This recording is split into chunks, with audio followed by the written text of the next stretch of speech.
1. 자신을 아는 것이 모든 지혜의 시작이다. 쇼펜하우어는 자신을 아는 것이 모든 지혜의 시작이다 라고 말한다. 나이가 들수록 우리는 자신을 돌아볼 시간이 필요하다. 혼자 있는 시간은 우리에게 자아 성찰의 기회를 준다. 이를 통해 우리는 과거의 경험을 되짚어보고 자신의 삶을 더욱 명확히 이해할 수 있다. 매일 저녁 30분씩 일기를 쓰는 습관을 들여보자. 하루를 돌아보며 느낀 점을 기록하는 것은 자신을 이해하고 성장하는 데 큰 도움이 된다. 또한 자아 성찰의 시간을 통해 우리는 자신의 약점과 강점을 파악하고 더 나은 삶을 계획할 수 있다. 자아 성찰은 단순히 일기를 쓰는 것에서 끝나지 않는다. 우리는 명상과 같은 방법을 통해 더 깊이 자신을 탐구할 수 있다. 명상은 우리의 마음을 차분하게 하고 일상의 소음에서 벗어나 내면의 소리에 귀 기울일 수 있게 한다. 매일 아침 10분 정도 명상을 해보자. 초기에는 어려울 수 있지만 점차 익숙해지면서 더 깊은 평화와 자기 이해를 경험할 수 있을 것이다. 또한 책을 읽으며 지혜를 얻는 것도 중요하다. 철학, 심리학, 자기 개발 서적 등 다양한 주제의 책을 읽으며 우리는 자신의 생각과 신념을 점검하고 더 나은 방향으로 나아갈 수 있다. 이러한 과정에서 우리는 진정한 자아를 발견하고 내면의 지혜를 키울 수 있다. 2. 행복은 외부에서 오는 것이 아니라 내면에서 비롯된다. 쇼펜하우어의 이 말은 우리에게 중요한 교훈을 준다. 사람들과의 복잡한 관계에서 벗어나 혼자만의 시간을 가지면 내면의 평화를 찾을 수 있다. 명상이나 자연 속에서의 산책은 우리의 마음을 차분하게 하고 내면의 평화를 유지하는 데 큰 도움이 된다. 예를 들어 매일 아침 10분씩 명상을 해보자. 내면의 고요함을 찾는 것이 얼마나 중요한지 깨닫게 될 것이다. 또한 혼자 있는 시간 동안 우리는 외부의 소음에서 벗어나 자신의 내면을 깊이 들여다볼 수 있다. 내면의 평화를 유지하기 위해서는 규칙적인 일상도 중요하다. 규칙적인 일상은 우리의 마음을 안정시키고 불필요한 스트레스를 줄여준다. 매일 같은 시간에 일어나고 같은 시간에 식사를 하고 같은 시간에 잠을 자는 습관을 들여보자. 이러한 규칙적인 생활 패턴은 우리의 정신적, 신체적 건강을 유지하는 데 큰 도움이 된다. 또한 자연 속에서 시간을 보내는 것도 내면의 평화를 유지하는 데 큰 도움이 된다. 공원에서 산책을 하거나 숲속에서 조용히 시간을 보내는 것은 우리의 마음을 정화시키고 스트레스를 줄여준다. 자연 속에서 우리는 삶의 단순함과 아름다움을 발견할 수 있으며 이는 우리의 마음을 더욱 평온하게 만들어준다. 3. 진정한 자유는 자율적인 삶에서 비롯된다. 쇼펜하우어는 자율적인 삶을 강조한다. 친구들에게 의존하지 않고 스스로 모든 것을 해결하는 능력을 기르는 것은 우리에게 큰 자산이 된다. 예를 들어 혼자 여행을 계획하고 실행해보자. 새로운 환경에서 스스로 문제를 해결하며 자율성과 독립성을 기르는 경험은 매우 소중하다.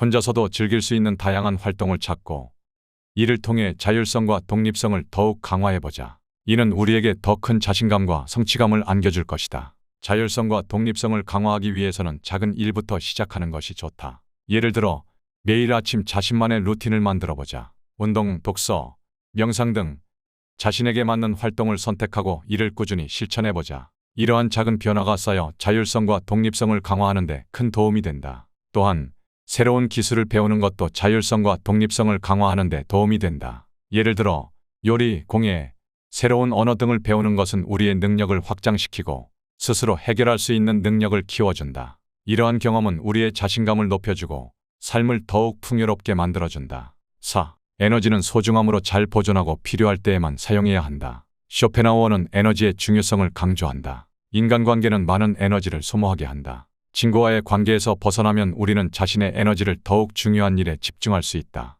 창작 활동이나 새로운 기술을 배우는데 에너지를 사용할 수 있다. 예를 들어 새로운 언어를 배우는데 시간을 투자해보자. 이를 통해 우리는 더 많은 지식과 능력을 습득할 수 있다. 또한 에너지를 효율적으로 사용함으로써 우리는 더 많은 일을 해낼 수 있다. 에너지를 효율적으로 사용하기 위해서는 우선순위를 정하는 것이 중요하다. 우리의 시간과 에너지를 가장 중요한 일에 집중해야 한다. 예를 들어 중요한 프로젝트나 목표를 설정하고 이에 집중해보자. 불필요한 일에 에너지를 낭비하지 않도록 주의하자. 또한 에너지를 충전하는 시간도 필요하다. 충분한 휴식과 수면을 통해 우리는 우리의 에너지를 회복할 수 있다. 규칙적인 운동과 건강한 식습관도 우리의 에너지를 유지하는 데 큰 도움이 된다. 하루에 몇 번씩 짧은 휴식을 취하고 충분한 수면을 취하는 습관을 들여보자. 5. 갈등은 우리의 평온을 깨뜨린다. 친구들과의 관계는 때때로 갈등과 오해를 불러일으킬 수 있다. 나이가 들수록 우리는 이러한 불필요한 갈등을 피하고 싶어진다.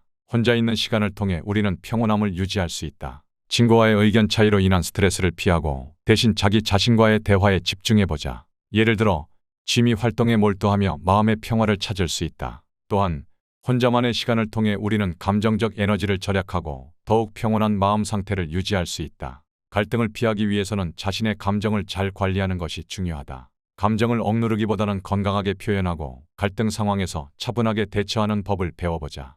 예를 들어 화가 날 때는 깊게 숨을 쉬며 마음을 가라앉히고 상대방의 입장에서 생각해보는 연습을 해보자. 또한 갈등을 예방하기 위해서는 미리 대비하는 것도 중요하다. 갈등 상황이 발생할 가능성을 줄이기 위해 명확한 의사소통과 기대를 설정하는 것이 필요하다.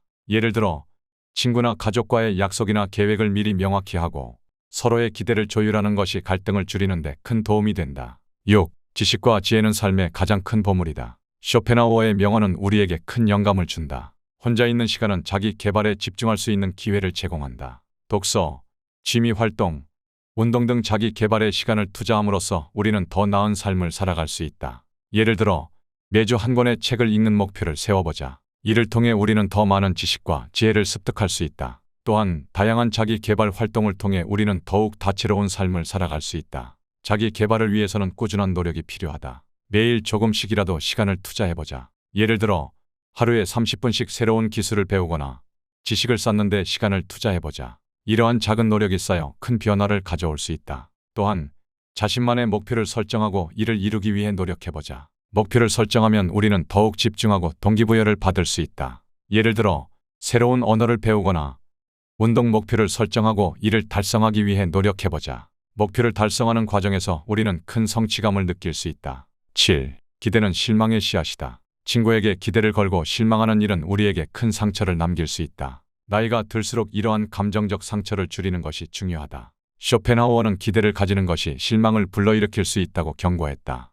홀로서기를 통해 우리는 실망과 상처를 피할 수 있다. 예를 들어 친구가 약속을 어겼을 때 느끼는 실망감 대신 혼자서도 즐길 수 있는 활동을 찾아보자. 혼자서도 충분히 행복할 수 있다. 기대를 줄이기 위해서는 먼저 자신의 감정을 이해하고 관리하는 것이 중요하다. 우리의 기대가 어디에서 오는지 그리고 그것이 어떻게 우리에게 영향을 미치는지 이해해보자. 예를 들어 친구나 가족에게 기대를 걸 때 우리의 기대가 얼마나 현실적인지 점검해보자. 이를 통해 우리는 불필요한 실망을 줄일 수 있다. 또한 자신에게 집중하는 것이 중요하다. 타인에게 기대를 걸기보다는 자신에게 기대를 걸고 자신의 목표와 꿈을 이루기 위해 노력해보자.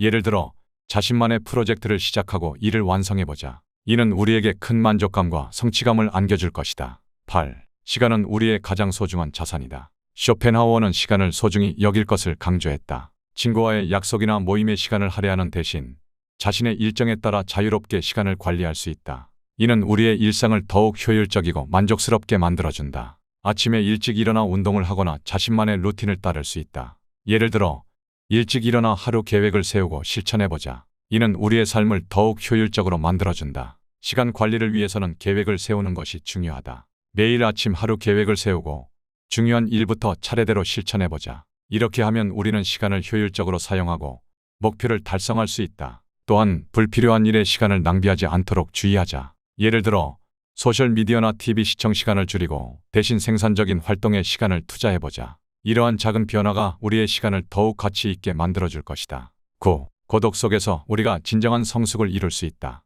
쇼펜하우어는 고독의 중요성을 강조했다. 친구 없이 홀로서기를 통해 우리는 내면적으로 더 성숙해질 수 있다. 철학적인 책을 읽고 깊이 생각하는 시간을 가져보자. 이는 우리의 내면을 더욱 깊고 풍부하게 만들어줄 것이다. 예를 들어 매일 1시간씩 철학적 사색의 시간을 가져보자. 이는 우리에게 깊은 지혜와 통찰을 안겨줄 것이다. 고독은 우리의 내면을 탐구하는 데 중요한 도구이다. 고독 속에서 우리는 자신의 생각과 감정을 깊이 들여다볼 수 있다. 이는 우리의 자기 이해를 돕고 더 나은 결정을 내리는 데 큰 도움이 된다. 또한 고독은 창의력을 자극하는 데도 중요한 역할을 한다.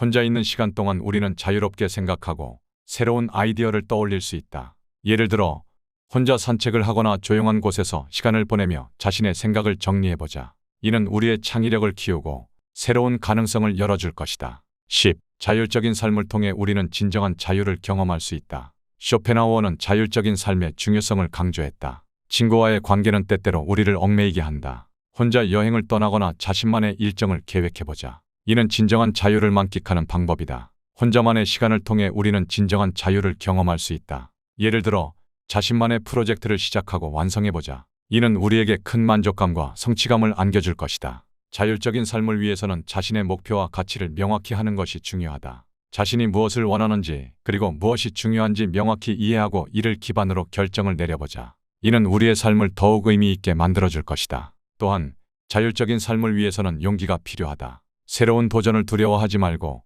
자신을 믿고 앞으로 나아가자. 예를 들어 새로운 직업이나 취미를 시작해보고 이를 통해 자신을 성장시켜보자. 이러한 도전은 우리에게 큰 성취감과 만족감을 안겨줄 것이다.